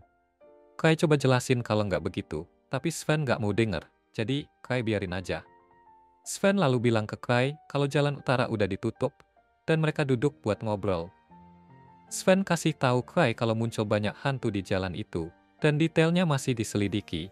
Para ksatria yang kesana juga udah tewas, dan Cry ingat kalau dia dengar kalau hantu-hantu muncul di jalan itu, dan detailnya masih diselidiki. Hantu-hantu dari sarang serigala putih juga menyerang seorang pelancong. Dia merasa ada sesuatu yang aneh di ruang harta itu, dan dia bertanya-tanya, apakah ini alasan kenapa Gark memanggilnya. Dia juga bertanya-tanya kenapa Ark nggak ada di sini saat-saat kayak gini, dan mikir semuanya bakal beres kalau dia tinggal serahin ke Ark. Dia berharap Ark bakal balik segera, dan dia mutusin buat beli waktu sampai saat itu. Sven memperhatikan kalau Cry nyantai kayak biasanya, dan Cry mikir itu cuma karena ini bukan urusannya. Dia lalu mikir kalau dia ngirimin Obsidian Cross ke Gark, nggak bakal ada tanggung jawab di pundaknya. Dan dia minta Sven dan timnya buat ngerjain quest buat asosiasi. Soalnya mereka juga nggak bisa pakai ruang latihan sementara waktu. Dia berharap pas mereka ke sana, mereka juga bilang ke Gark kalau dia lagi sibuk dan nggak bisa jawab panggilannya. Cry pun pergi, dan teman satu tim Sven bilang kalau seperti biasa, dia nggak tahu apa yang dipikirin Cry. Dia pikir Cry emang orang yang suka nggak mikirin apa-apa, dan nuduh dia nyantai aja di klan, sementara yang lain sibuk menjelajahi ruang harta. Sven bilang dia mungkin nggak tahu sejak baru aja join klan ini, tapi Cry emang selalu kayak gini. Dia bilang, emang begini cara klan ini jalan, dan dia bilang kalau sekarang mungkin belum paham, tapi Cry itu monster. Dia ingetin temannya buat nggak lihat sesuatu cuma dari permukaan, dan coba baca maksud tersembunyi setiap kali Cry ngomong sesuatu, dan dia ngerti. Sementara itu, Gark tahu kalau nggak ada perubahan di sarang serigala putih atau urat tanah di sekitarnya, dan dia heran kenapa ada kejadian aneh di ruang harta itu. Berpikir kalau penyebabnya mungkin buatan manusia, dia mutusin buat bicara sama Cry soal ini. Tapi asistennya, Kaina, ingetin dia kalau Obsidian Cross bilang Cry sibuk dan gak bisa datang. Gark menyebut kalau dia harus pergi dan ketemu Cry sendiri dalam situasi ini, dan dia yakin Cry tahu sesuatu tentang ini. Kaina penasaran kenapa Gark berpikir begitu, sementara Gark bilang Cry belakangan ini gak pergi ke ruang harta manapun, tapi tiba-tiba pergi ke yang satu ini. Jadi pasti ada sesuatu yang terjadi. Sementara itu, di tempat misterius kita lihat semacam penelitian sedang dilakukan, dan kepala penelitinya nggak percaya kalau ada pemburu level tinggi yang terlibat. Dia pikir ini hanya soal waktu sebelum asosiasi menemukan tempat ini, dan dia sadar kalau Thousand Tricks ternyata lebih berbahaya dari yang dia dengar. Kita tahu kalau kelompok ini nyebut diri mereka sendiri sebagai masyarakat magis Menara Akashic, dan mereka yang ada di balik keanehan terbaru. Mereka pikir para pemburu ini orang-orang yang gigih dan gak bakal ninggalin mereka sampai ketemu apa penyebab keanehan itu. Sang pemimpin lalu jelasin kalau tujuan penelitiannya adalah buat bisa bikin ruang harta dengan bebas. Dan kalau udah berhasil, mereka bisa punya sebanyak mungkin ruang harta yang diinginkan. Bawahan-bawahannya nyaranin buat ninggalin fasilitas ini sementara waktu. Dan mereka nggak percaya kalau anggota tim mereka, Sofia, lagi liburan di saat-saat begini. Pemimpin mereka nggak masalahin ini, karena dia yang ngasih izin Sofia buat cuti. Dan dia nyebutin kalau Sofia udah kontak dia lewat batu komunikasi, dan dia bakal segera balik. Dia yakin masalah ini bakal selesai begitu Sofia datang, dan dia bilang untuk sekarang mereka harus kumpulin informasi. Setelah itu, kita lihat Kai lagi mimpi buruk soal slime-nya Citri yang ngancurin ibu kota, dan dia bangun sambil teriak. Dia lega kalau itu cuma mimpi, dan dia sadar Liz tidur di sebelahnya, yang juga pengen ke rumah sakit. Dia lalu bilang kalau dia bakal pergi ke layarnya. Kai lalu jelasin kalau Liz emang punya kebiasaan masuk ke tempat tidurnya, dan dia nyadar kalau mungkin ini sebabnya dia merasa gerah, soalnya Liz entah kenapa punya suhu tubuh yang tinggi. Liz lalu nanya apakah Kai free hari ini, soalnya dia pengen jalan sama dia. Dan Kai penasaran apakah Liz nggak perlu latihan sama Tino atau latihan sendiri hari ini. Liz bilang dia mau break dulu sehari, dan Kai setuju buat nemenin dia, sambil lupa soal mimpi yang barusan dia lihat. Setelahnya, kita lihat Gark di markas Footprints, dan dia pengen ketemu Kai. Tapi dia ngelihat Kai dan Liz mau jalan. Dia menghentikan mereka, dan Liz dengan marah bilang kalau Kai sibuk hari ini. Gark kaget lihat Liz udah balik, dan dia nyebut kalau dia minta mereka buat lapor kapan aja mereka selesain ruang harta level 7 ke atas. Liz langsung nyuruh dia diam, bilang kalau mereka terlalu ngandelin Kai, dan bilang mereka harus belajar berasin masalah mereka sendiri. Ini bikin Gark marah, dan Liz menendangnya karena mengganggu acara jalan-jalannya dengan Kai. Mereka pun mulai bertengkar, dan Kai pakai kesempatan ini buat ngobrol sama Kaina sendirian. Kaina laporin ke dia kalau nggak ada masalah sama urat tanah, dan dia penasaran apakah Kai ngelihat sesuatu yang aneh di sarang serigala putih. Kai bilang enggak, tapi dia keceplosan bilang kalau dia lebih khawatir soal hal lain. Kaina tanya lebih lanjut tentang itu, tapi dia nggak mau kasih tahu, bilang kalau ada yang bisa dengar, dan dia mikir nggak bisa kasih tahu soal slime itu. Dia lalu bilang supaya Kaina tanya Ark buat bantuan, karena mungkin dia orang yang tepat buat ini. Dan kita lihat Liz dan Gark masih aja berantem. Liz heran apakah Gark udah makin lemah dan tua, dan ini bikin Gark makin marah, dan dia mulai bertarung serius. Kai lalu jelasin kalau Gark dulunya pemburu level 7, dan dia ngehentikan mereka berdua sebelum merusak seluruh bangunan. Kai bilang ke Gark kalau dia udah selesai diskusikan hal-hal sama Kaina, dan Gark nggak mau tenang, tapi dia nyadar kalau Liz udah kabur dan sekarang sama Kai. Dia bingung kapan Liz bisa ke sana, tapi akhirnya dia tenang. Dia lalu mikir kalau dia perlu latihan lagi, dan dia pergi bareng Kaina, dan kemudian Eva kaget banget ngelihat bangunan yang hancur. Setelah itu, kita lihat Liz dan Kai lagi jalan bareng di date mereka, dan Liz merasa kalau Gark udah makin lemah. Kai bilang dia nggak setuju, dan nyebut kalau nggak adil pakai dia sebagai standar. Liz bilang kalau dengan kemampuannya, dia nggak bakal bertahan di ruang harta level 8 yang baru aja dia investigasi. Dan Kai nyadar kalau hantu-hantu di sana emang kuat. Dan dia penasaran gimana dibandingkan sama bos di sarang serigala putih. Tapi Liz nggak ingat ngelawan bos di ruang harta itu. Dan Kai nyadar kalau bos di sana nggak sepadan buat diingat sama Liz. Kai lalu mikir kalau Citri dan yang lainnya masih di ruang harta level 8 itu. Dan dia berharap mereka balik cepat. Soalnya dia pengen Citri ngurusin sesuatu sebelum slime-nya bikin masalah. Liz lalu nyadar kalau Kai kelihatannya lagi sedih. Dan dia tanya apa yang bakal dia lakuin kalau Zabru dia hancur. Liz jawab kalau dia bakal kabur bareng Kai. Dan kali ini mereka harus pergi ke negara tropis. Soalnya dia belum pernah lihat laut. Kai mikir kalau Liz emang optimis banget. Dan tiba-tiba Liz menangkap seorang pria yang lagi ngamatin mereka. Kai minta Liz buat ngelepasin dia, dan begitu dilepas, pria itu langsung kabur. Liz selalu bertanya apakah Cry sengaja ngelepasin orang itu, dan dia nggak percaya betapa bagusnya akting Cry. Cry yang nggak tahu apa yang dia bicarakan, dan di tempat lain kita lihat pria itu bersembunyi di markasnya, sambil mikir gimana caranya Liz bisa nyadar kehadirannya. Dia juga heran kenapa Cry ngelepasin dia, dan bertanya-tanya sejauh mana mereka tahu tentang semua ini. Di tempat lain, kita lihat cewek mendekati pemimpin peneliti dari sebelumnya, yang bernama Noctus Cochlear, dan dia memperkenalkan dirinya sebagai Sophia Black. Dia minta buat diterima sebagai muridnya, karena dia sangat tertarik dengan pekerjaannya, dan melihat semangatnya itu, Noctus setuju dengan permintaannya. Keesokan harinya, Cry dan Liz pergi ke bagian paling berbahaya di kota, dan Liz masih mengira ini kencan. Cry bilang ke dia kalau ini bukan kencan, tapi urusan kerja.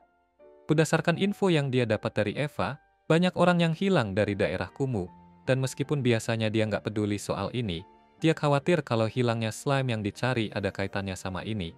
Sebagai bonus, ada toko es krim baru di dekat situ.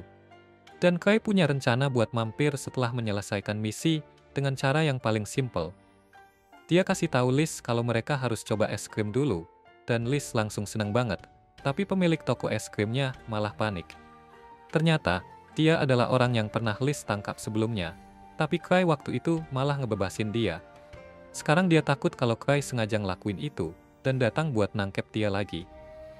Dia bahkan nggak ngerti gimana caranya Cry bisa tahu kalau toko es krim ini sebenarnya cuma kedok untuk salah satu markas riset Akashic Tower. Dia berencana buat langsung nutup toko itu. Tapi tiba-tiba pintu terbuka, dan seorang cewek berambut merah bernama Sophia masuk.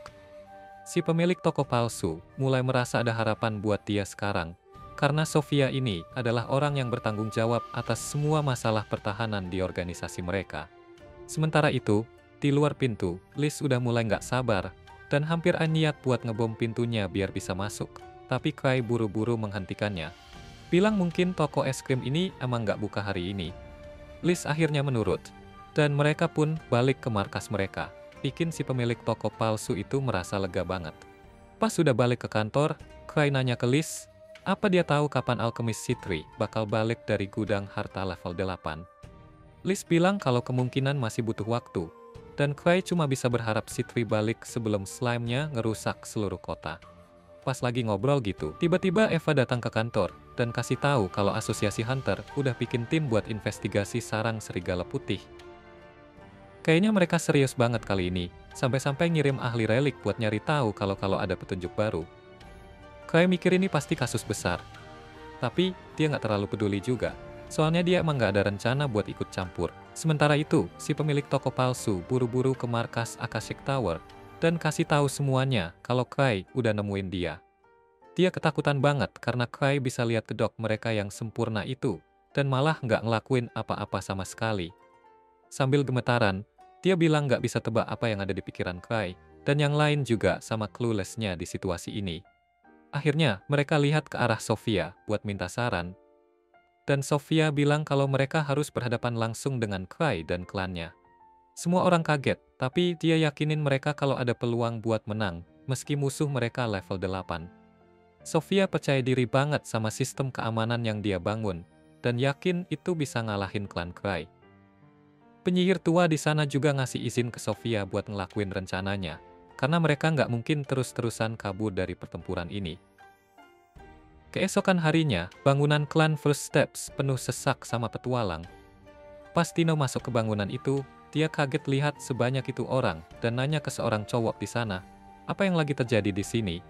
Cowok itu jawab kalau mereka semua ngumpul buat investigasi. Mereka mau investigasi sarang serigala putih. Dan Tino mikir ini kayaknya udah berlebihan banget. Cowok itu kemudian bilang ke Tino kalau Cry berencana kirim Ark duluan ke sana, dan Tino tambah kaget. Mengirim hunter level 7 kayak Ark ke gudang harta level 3 itu berarti masalahnya lebih serius dari yang orang-orang bayangin. Makanya, asosiasi dan klan mereka bawa banyak banget treasure hunters buat nambah kekuatan. Nggak lama, Cry dan Eva juga datang ke sana. Dan Cry nanya, apakah semua orang ini ngumpul buat semacam pesta? Eva kasih tahu kalau mereka akan investigasi sarang serigala putih. Dia jelasin kalau karena Cry minta Ark yang tangani masalah ini, dia kumpulkan tim besar sebagai pengganti Ark. Itu bikin Cry kaget. Karena dia sebut Ark cuma karena Ark itu orang yang super sempurna, yang selalu ngelakuin semuanya dengan sempurna. Dia mikir kalau ngumpulin sebanyak ini orang pasti bakal makan biaya gede banget. Jadi dia nyaranin supaya jumlah orangnya dikurangin setengah aja. Para hunter langsung panik dengar itu. Mikir kalau mereka bakalan mati sekarang. Eva berusaha nenangin semuanya, dan bilang kalau Kai pasti punya alasan di balik ini semua. Dia juga bilang akan tetap investigasi sarang serigala putih. Ada hal penting yang mau dia kasih tahu, tapi Kai malah nggak bilang apa-apa. Kai coba yakinin mereka kalau misi ini nggak seberat yang mereka pikir, tapi mereka tetap nggak percaya. Akhirnya, Kai tanya ke Eva soal hadiah buat para hunter. Dan dia baru tahu kalau Chief Kark udah kasih dana tambahan, biar semua orang bisa dibayar dengan baik. Masalah uang udah kelar. Jadi Kai bilang ke para hunter kalau mereka bebas lakukan apa yang mereka mau. Dan mereka senang karena bisa pergi ke gudang harta bareng-bareng. Saat itu, Liz tiba-tiba muncul dan ngejek mereka. Manggil mereka banci yang lemah dan gak punya nyali buat ngadepin tantangan demi jadi kuat. Dia langsung loncat ke tempat Kai, bilang kalau dia yang bakal ambil misi ini dan cuma butuh Tino buat temenin dia. Tapi, Kai langsung nolak mentah-mentah. Soalnya dia nggak mau Tino dalam bahaya, dan juga nggak mau bikin semangat tim yang lain jatuh. Dia bilang kalau semua orang di sini bakal ikut misi ini, dan Eva langsung nyuruh Kai buat pimpin timnya. Kai kaget dengar itu, tapi yang lain malah lega. Mikir kalau keselamatan mereka pasti terjamin, karena klan master mereka bakal ikut. Kai sadar kalau dia nggak bisa bilang begitu aja, kalau dia nggak akan ikut. Jadi dia bilang kalau dia bakal nyusul nanti. Sampai aja datang Sven, yang udah ada di sarang serigala putih, bakal ambil alih komando. Sebelum semua berangkat, Kai kasih peringatan ke salah satu hunter, buat hati-hati sama monster slime, kalau mereka muncul di gudang harta itu. Tim Treasure Hunter berangkat ke sana. Nggak tahu kalau tempat itu sebenarnya markas Akashic Tower, yang sekarang berpikir kalau Kai sengaja kirim para hunter buat ngurusin mereka. Di tengah kebingungan mereka soal gimana harus bereaksi, Sofia malah bilang kalau ini kesempatan buat nyerang para hunter selagi mereka belum siap. Dia bilang kalau sistem pertahanannya udah didesain buat melawan hunter-hunter terkuat. Dan hanya tim Grievous kalau digabung aja yang bisa ngalahin sistem itu. Tapi saat ini, cuma Kai, Liz, dan Alchemist Citri yang ada di dekat ibu kota. Dan dia udah punya rencana buat ngalahin Kai sama Liz. Citri adalah satu-satunya yang dia belum punya strategi pasti. Tapi kelihatannya Sofia punya urusan pribadi sama Citri. Dan dia menyatakan kalau dia akan menghancurkannya secara langsung. Sofia bilang kalau Citri udah menemukan teori master mereka tentang cara bikin gudang harta baru. Dan sekarang dia juga coba-coba buat ngelakuin hal itu. Sofia nggak mau mereka biarin Citri terus berusaha. Dan dia minta izin ke penyihir di sana buat pakai semua kekuatan tempur mereka buat menghentikan Citri. Penyihir itu setuju dan menjadikan Sofia komandan pasukan mereka untuk pertempuran kali ini. Walaupun wakilnya kelihatan gak terlalu senang sama keputusan itu.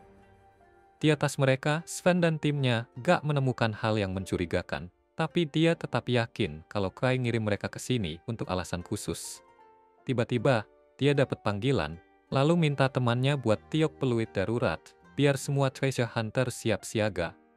Begitu mereka di luar, Sven sampaikan pesan Kai soal hati-hati sama monster slime, dan para treasure hunter langsung beteh, karena mereka mesti nurut sama orang, yang bahkan gak ada nyali buat datang langsung. Sven berusaha yakinkan mereka buat percaya sama insting Kai. Terus dia cerita soal kejadian di mana Kai pernah ngajak semua orang ke pesta Hanami, bunga, dan nyuruh mereka bawa senjata. Pas Kai mau nge-toast, tiba-tiba aja sebuah gudang harta muncul di belakangnya.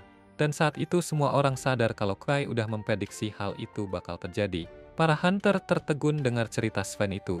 Dan dia sekali lagi ingetin mereka kalau informasi dari Kai itu lebih berharga dari apapun yang bisa mereka temukan.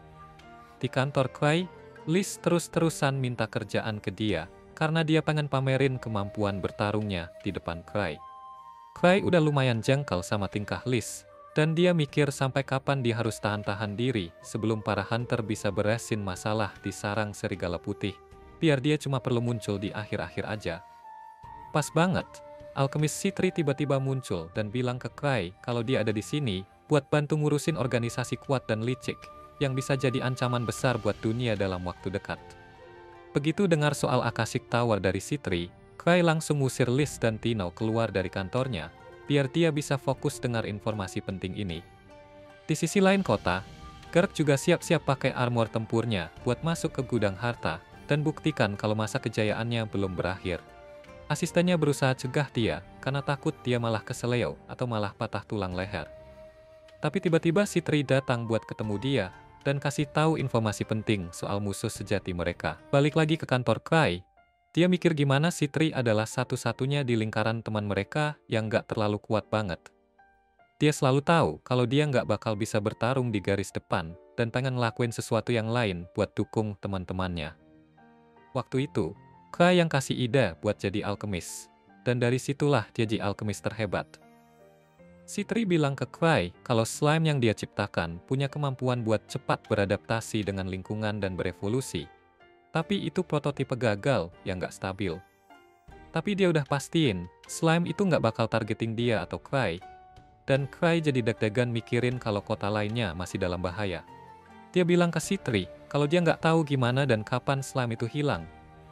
Jadi Citri percaya aja dan pikir slime itu keluar dari kapsul dan kabur lewat saluran pembuangan. Cry sedikit lega karena Citri percaya banget sama dia. Dan lalu, Citri bilang ada hal lain yang perlu dibicarakan, yang bisa jadi lebih berbahaya dari slime yang kabur tadi. Balik ke White Wall, kita tahu kalau Citri dan Cry pacaran. Dan waktu itu, Sven dapat info dari bala bantuan kalau Cry nggak bakal gabung sama mereka dalam waktu dekat. Dan dia juga nggak ngizinin Liz buat datang. Sven diam-diam lega karena dia nggak ngirimin Liz yang liar ke sini. Dan dia mutusin buat ngasih semangat ke semua pemburu harta karun. Dia nanya, apakah mereka siap buat lawan slime? Dan semua pemburu jawab kalau bahkan anak-anak bisa ngalahin slime. Jadi nggak perlu khawatir sama sekali. Ya, Sven udah tahu ini bakal kejadian. Dan dia nyempahin Cry karena nggak kasih informasi yang lebih berguna. Pas itu, ada seorang pemburu yang mukanya jelek banget mutusin buat masuk ke ruang harta karena dia pikir bikin strategi itu buat orang lemah. Semua orang ngejek dia dan Sven bilang dia bisa senang hati jadi korban pertama monster dan mereka bakal belajar sesuatu dari kematiannya. Si orang bodoh jelek manggil mereka banci semua saat dia masuk. Dan kemudian ada seseorang yang malu-malu angkat tangan buat nanya pertanyaan. Cewek berambut merah itu kelihatan mirip banget sama Sofia, kepala pertahanan Menara Akashic. Tapi dia ngaku sebagai alkemis dari klannya Cry. Dia bilang dia kerja bareng dengan Citri buat meneliti slime, dan kemudian mengambil botol obat, bilang kalau itu bisa bunuh slime apapun, nggak peduli seberapa kuatnya. Setelah itu, Sven menyemangati para pemburu harta karun, bilang ke mereka buat mencari kejayaan, tapi pulang dengan selamat. Investigasi pun dimulai, dan saat hari berakhir, mereka cuma ketemu hantu serigala yang sedikit lebih kuat dari biasanya. Sven bertanya-tanya apakah Cry kali ini salah, tapi dia pikir bakal jadi hal baik kalau memang begitu. Pas itu, si jelek menyebalkan yang bawa aura negatif datang, dan bilang kalau semua orang di sini nggak takut sama slime. Misi ini pasti udah selesai. Dia pergi ke hutan buat menyiram pohon, dan ngejek Cry karena ngasih perintah, tapi nggak berani datang ke lokasi aksi. Tiba-tiba, dia dengar suara aneh dan pergi buat cek. Dia kaget lihat dua pria dan seekor binatang serigala raksasa yang dirantai. Kedua pria itu berasal dari Menara Akashic, dan mereka ada di sini buat masukkan kacang Hulk ke dalam serigala itu, supaya serigalanya jadi super kuat dan bisa ngejatuhin sebanyak mungkin pemburu. Sesuai rencana Sofia, Ugo langsung sadar ada yang nggak beres pas lihat suntikan raksasa itu dan buru-buru maju buat ngalahin dua orang itu. Dia ngalahin satu orang, tapi yang satunya nembakin bola api ke arahnya. Dia menangkisnya juga sebelum menamparnya, lalu ngangkat orang tinggi itu buat babak belur duluan. Orang tinggi itu nanya apakah dia dikirim oleh Cry, tapi Ugo bilang kalau ini semua aksinya sendiri.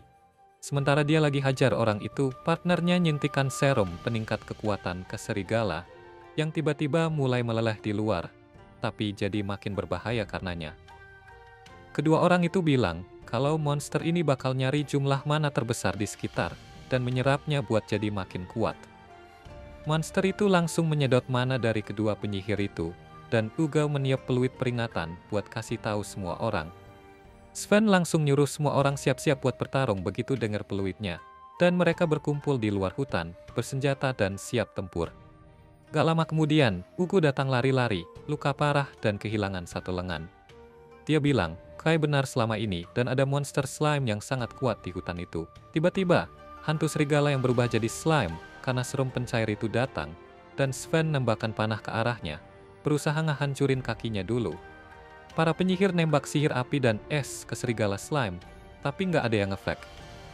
Sementara itu, Sven dan penyembuhnya pergi cek keadaan Ugo, yang ngasih tahu mereka kalau dia lihat dua orang misterius nyuntik hantu serigala itu dengan sesuatu, dan ngeubahnya jadi slime.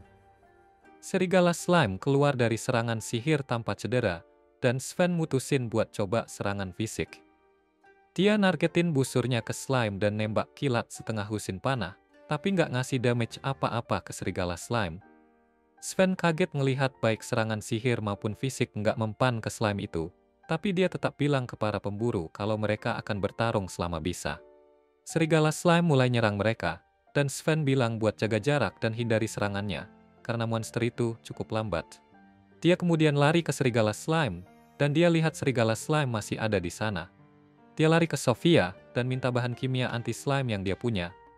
Sophia bilang kalau slime seharusnya meledak sendiri kalau kena obat itu, dan Sven ambil tugas buat pastiin itu terjadi. Sven mulai berlari sambil mencoba memancing serigala slime yang tiba-tiba melompat ke arahnya. Sven dengan cepat menanam botol obat itu di tanah dan bergeser ke samping. Serigala slime jatuh di atas botol dan memecahkannya, dan saat menyentuh bahan kimia itu, banyak ledakan terjadi di dalam tubuhnya. Semua orang berpikir bahwa ini akan jadi akhir pertarungan, tapi serigala slime malah menyerap ledakannya dan tetap bertahan. Sven jadi patah semangat karena ternyata serigalanya bukanlah slime, kalau ia seharusnya sudah mati. Pria berarmor di sebelahnya bilang bahwa Kai mengatakan itu adalah makhluk mirip slime, bukan slime, dan Sven mulai mengutuk dia dan Grievous. Tiba-tiba, Sitri datang untuk membantu karena dia benar-benar memohon pada Kai untuk memimpinnya mengurus sarang serigala putih. Dia bilang ke Sven kalau alasan mereka nggak bisa melukai serigala slime adalah karena mana padatnya bertindak sebagai penghalang. Dia tertarik dengan monster unik yang belum pernah dia lihat sebelumnya. Tapi dengan satu pandangan cepat, dia langsung tahu bagaimana hantu serigala itu bisa meleleh dan berubah jadi slime. Begitulah akhirnya, dia mendekati monster berbahaya itu, dengan santai menghindari serangannya, saat dia menyadari kalau monster itu berburu orang dengan mana terbanyak untuk mengembalikan tubuhnya ke kondisi normal. Dia merasa kasihan, menganggap itu sebagai eksperimen gagal seseorang, dan memutuskan untuk membunuhnya dengan belas kasihan. Dia melemparkan botol ke arah serigala slime dan meminta Sven untuk menembaknya. Dalam versi Hawkeye yang lebih mahir ini, Sven dengan tepat menembak botol itu dan kepala serigala slime dengan itu. Dia bilang kalau itu logam anti mana yang bisa meniadakan pertahanan monster tersebut. Pas itu juga, Gark muncul di sana dengan perlengkapan tempur lengkap, dan Sven terpana melihatnya seperti ini. Sitri jelaskan kalau dia minta Gark ngasih tumpangan sebelumnya. Karena beda sama saudara perempuannya Liz, dia nggak bisa lari sendiri ke sini. Itu belum menjawab semua pertanyaan Sven, jadi Sitri bilang kalau dia punya ide tentang apa yang barusan terjadi, dan siapa di balik itu.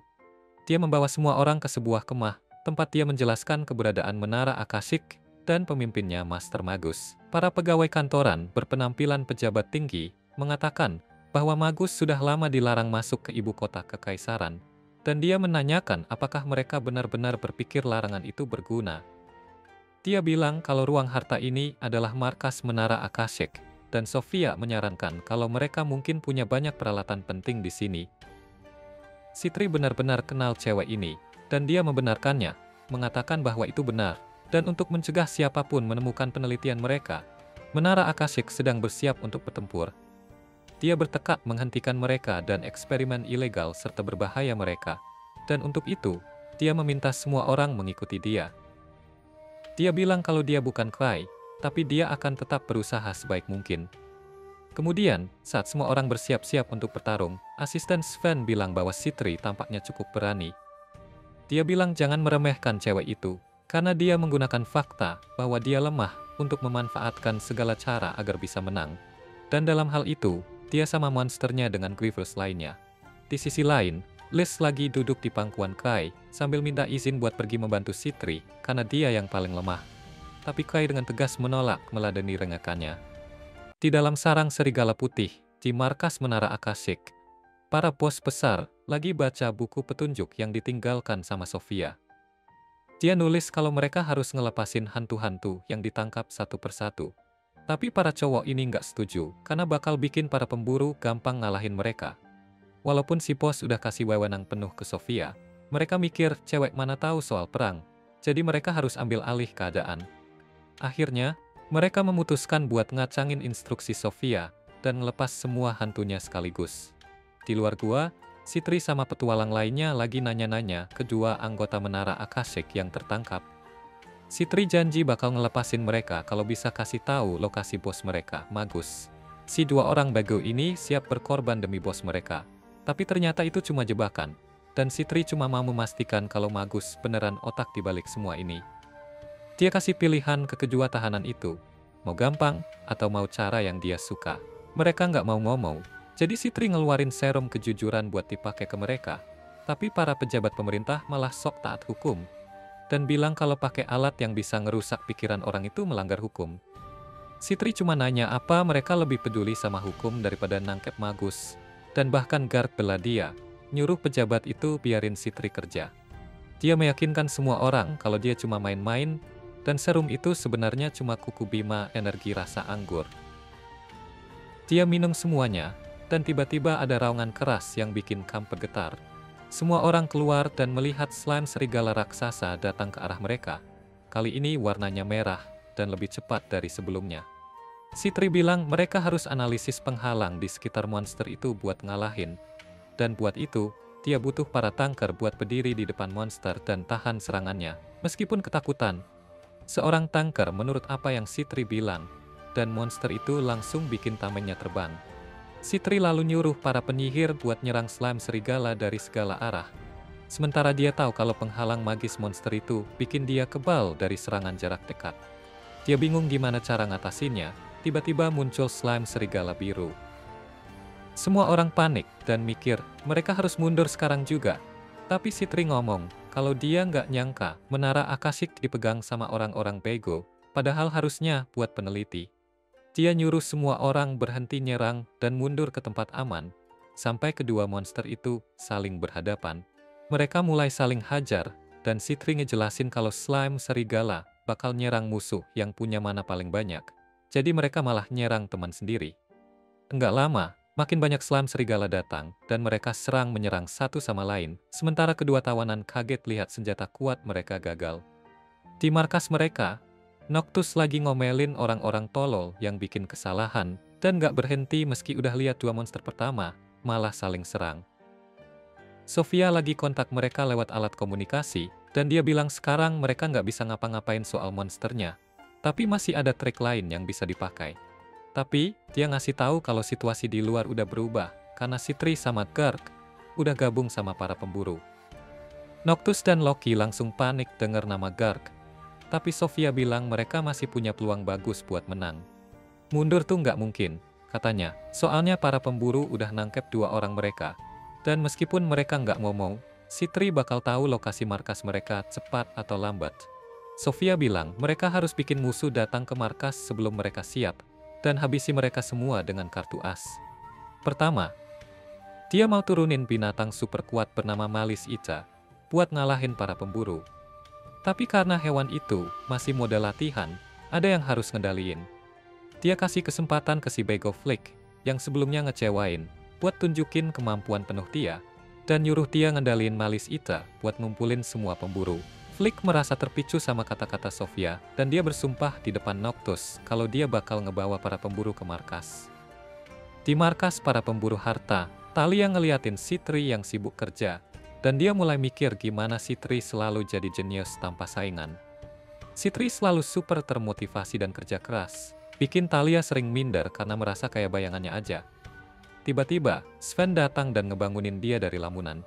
Dia mulai ngomong soal obat anti-slime-nya, yang tadi nggak ngaruh ke monster karena itu bukan slime, dan Cry harusnya kasih tahu detail lebih banyak. Dia terus ganti topik dengan cepat, dan nanya kenapa sih dua tawanan itu ngeliatin Talia. Karena menurutnya, dia bukan cewek paling menarik di camp ini. Talia bilang dia juga nggak tahu soal itu.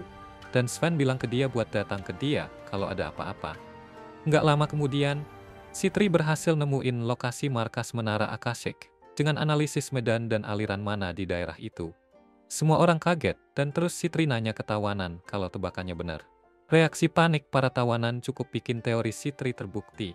Dan mereka langsung manggil alkemis berambut merah buat ngelepasin mereka, manggil dia Sofia. Para pemburu bingung dan nanya apa maksud mereka. Dan Sitri bilang kalau Sofia itu musuh bebuyutannya dan muridnya Magus. Dia udah lama banget nyari Sofia, tapi cuma bisa nemuin jejak doang. Dia percaya kalau nangkep Sofia dan Magus itu penting banget buat ngancurin Menara Akashic. Dan dia rencana buat mengakhiri urusannya sama Sofia kali ini. Gak jauh dari situ, Kai, Liz dan Tino lagi menuju camp. Liz pada dasarnya nyeret Kai ke sana. Dan Kai mikir dia bakal mati karena reliknya belum terisi penuh. Dan dia juga nggak punya cukup cincin pelindo. Balik lagi ke camp, para pemburu menuju markas Menara Akashic. Dan si pemburu jelek bilang ke Sitri, kalau aja dia percaya sama omongan Kai sebelumnya, dia nggak bakal patah tangannya. Dia penasaran banget tentang Kai, dan Sitri bilang kalau Kai itu pria yang bakal jadi pemburu level 10 suatu hari nanti. Si pemburu jelek kaget denger ini, tapi setelah semua kejadian hari ini, dia percaya kalau Kai itu memang kuat banget. Sitri bilang kalau Kai memang kuat, tapi kekuatannya lebih lemah dari kelinci pasir. Dia tetap akan jadi pemburu harta terbaik di antara mereka. Pas banget, kilat melewati awan, menarik perhatian semua orang. Dan detik berikutnya, petir kuat langsung menghantam Sitri. Itu ditembak sama Flick, yang lagi naik monster singa terbang. Sambil sombong sama mantra pamungkasnya yang bisa langsung bunuh siapa aja. Dia turun ke tanah, tempat semua pemburu udah pada terkapar, dan bilang kalau sekarang dia bakal buktiin ke Master, kalau dia lebih baik dari Sofia. Lalu kaget banget, dia pas Sitri tiba-tiba bangun dan ngomong kalau dia udah biasa sama level mantra kayak gitu. Karena ada hal-hal yang lebih buruk yang pernah dia alami di tempat penyimpanan harta level tinggi. Flick panik, karena itu mantra pamungkasnya. Tapi terus Sitri nyemburin Sven pakai pistol air, langsung menyembuhkan dia. Sven langsung nyerang Flick dan menjatuhkannya, lalu lanjut menyerang monster singa, yang dengan mudah nahan serangan Sven dan melempar dia. Monster itu nyerang, tapi tiba-tiba Garg datang dan membelah monster tersebut jadi dua dengan kapaknya. Sementara Sitri menyembuhkan semua orang dengan pistol airnya. Di markas, Noctus marah besar karena Flick cuma bawa satu monster, padahal seharusnya bawa semuanya. Anak buahnya kasih tahu kalau serangan pamungkas Flick nggak ada gunanya, dan para pemburu masih tetap menuju markas. Mereka minta Noctus buat kabur sementara mereka tahan para pemburu, tapi dia nggak setuju sama ide itu. Dia bilang kalau mereka masih punya kartu as dan Sofia. Sampai keduanya kalah, mereka nggak bisa ninggalin markas. Nonton pertempuran murid-muridnya adalah tugasnya, dan semua orang jadi terharu. Noctus nyuruh mereka buat terus bertarung dengan semua kekuatan, dan anak buahnya bersumpah kalau mereka akan menang. Sementara itu, Sitri dan yang lainnya udah nemuin pintu masuk ke markas Menara Akashic. Tapi Sven merasa mereka nggak seharusnya masuk tanpa persiapan. Garg bilang kalau dia adalah semua persiapan yang mereka butuhkan. Dia minta Sitri dan Sven percaya padanya dan masuk ke dalam gua, karena dia mau nunjukin ke Liz kalau dia masih punya semangat juang.